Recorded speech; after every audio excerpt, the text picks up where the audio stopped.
Good morning, good morning, good morning, and another absolutely glorious day ahead. I'm definitely on the early shift this morning. It's about 9:15. It's about 9:15 and I'm out on the beach, right at the edge of the waters line, and just listen to that noise. Is that not beautiful? So if you've been watching the news and reading the papers and looking at social media, you're probably aware by now that there's been a pollution spill on the Fylde Coast, and there's been an accident. There's been a problem. I thought it was just a standard slight overflow, but apparently I need to open my eyes. I've barely looked at the news. I need to open my eyes because there's more to it than that.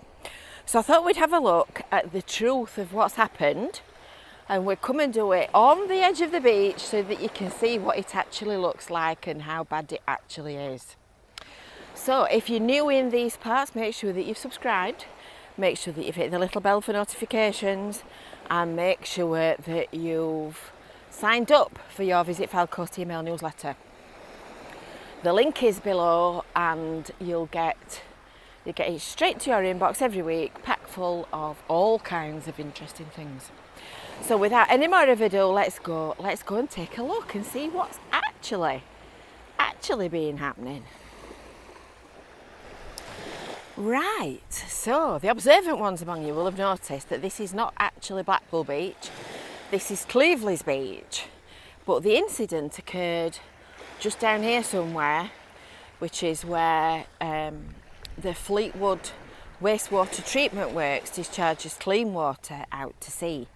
So you probably can't see it, but you can just see the faint outline of the Lake District in the background. And Fleetwood is just round that curve, and the River Wyre, which is where the water is discharged out. So apparently what's happened is that United Utilities say that there's been a burst pipe.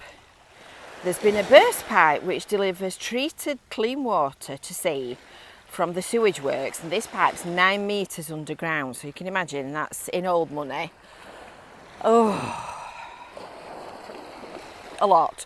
It's deep underground. So repairing it, as you can imagine, is going to be complex. On Sunday this happened, Sunday the 11th of June, so all of the system was running at a reduced rate, and the sewage and wastewater treatment system is quite complicated. If you've been watching Visit Fylde Coast videos for some time, you'll probably know little bits about it because I keep waffling on about it.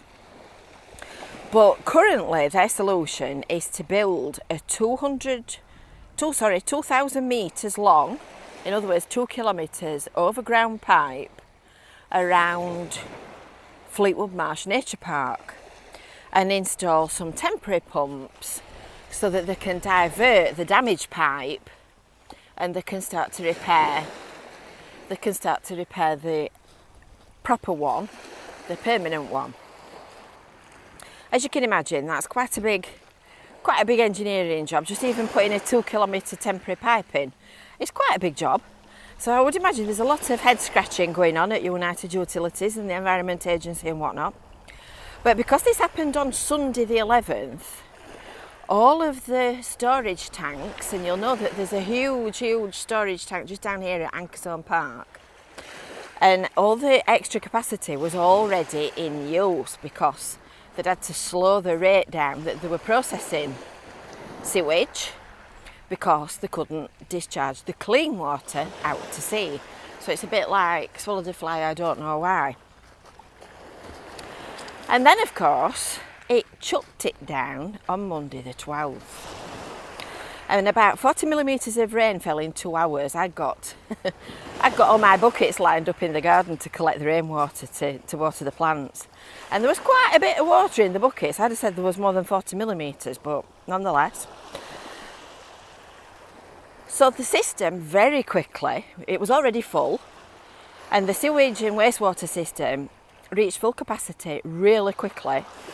So you've got 2 choices. You can either discharge it out to sea and get rid of it, or you can have it coming up in your toilets and the drains on the road and flooding sewage left, right and centre everywhere that we all walk and live, which I know which one I would prefer, unpleasant as a sea discharge is.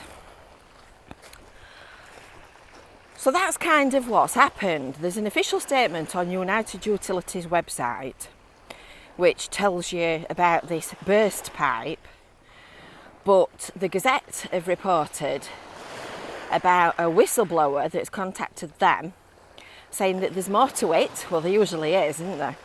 There usually is more to it. And this whistleblower says that the burst pipe is a collapsed outfall pipe, and their concern was that it could cause a catastrophic incident. Well, United Utilities have declared a major incident and they've got no timescale in place for fixing it. So the whistleblower has also added that there's no network capacity at all with the closure of Skippole and Lennox Gate pumping stations. So I think, reading between the lines, that it could happen again.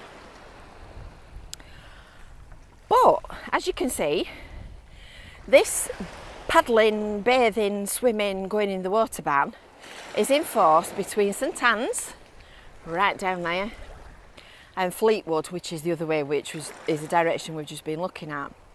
And this is Thursday morning now at the crack of clock, and you can see how clean the water looks. There's certainly nothing floating about. We've walked a fair way looking at the edge of the shore, and we're quite near to where the outfall pipe is, and it looks clean. There's nothing unpleasant floating on the strand line like they used to do in the 1970s. If you're as old in the tooth as I am, you'll remember tiptoeing through the sewage when you came on holiday to Blackpool. And now, don't get me wrong, I'm not saying that it's right, I'm not saying that it's acceptable, because that's what it was like in the old days. I mean, after all, we used to send kids up chimneys, didn't we? And that's not acceptable either. But what I'm saying is, don't let it put you off coming to the seaside. There is an advisory notice saying that you will be better not swimming in particular. They're advising against paddling, but certainly swimming, i.e. don't get it in your eyes, your nose and your ears, because the levels of bacteria could cause infection. So that's kind of the gist of it. There's a jellyfish here, look. I know there's been a lot of jellyfish washed up recently. You can see how animals would mistake a plastic bag for that, can't you? It does look like a plastic bag. A plastic bag of floating. It's not, it's a jellyfish. As I said, we're on Russell Beach at Cleveland's, and you can see, if I just zoom in, how near we are to the tower. There you go. Blackpool Tower, North Pier, Mary's Shell, just at the back of the couple, which of course is on Cleveland's seafront. So my advice to you would be, don't, for goodness sake, let it put you off coming to Blackpool. There's plenty of other things to do. The beach is clean. There's no effluent sitting on the beach waiting for some unsuspecting person to come and stand in it.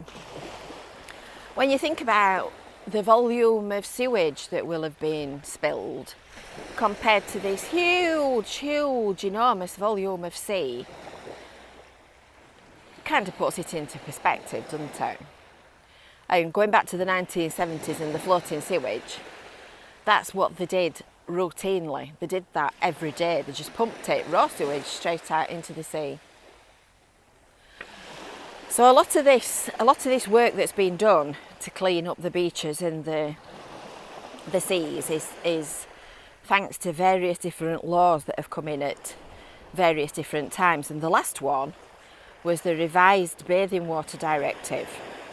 And that came in 2015, and that was an EU law.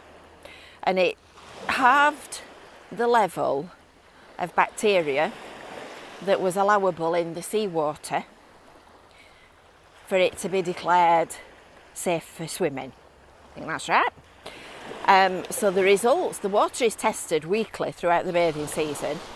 So you'll know that most of the beaches on the Fylde Coast have got a Seaside Award flag, and that is awarded based on the results, the average of the results from the previous year.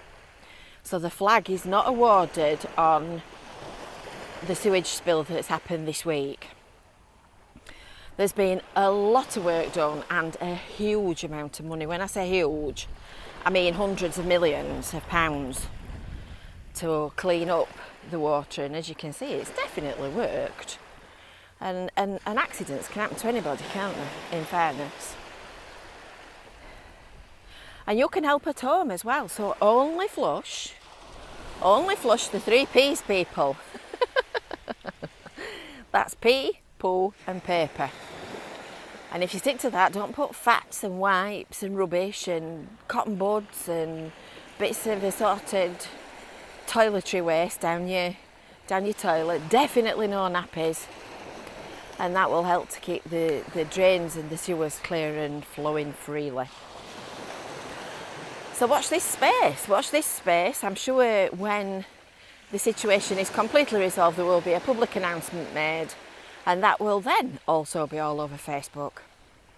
But certainly for now, perhaps best not to swim.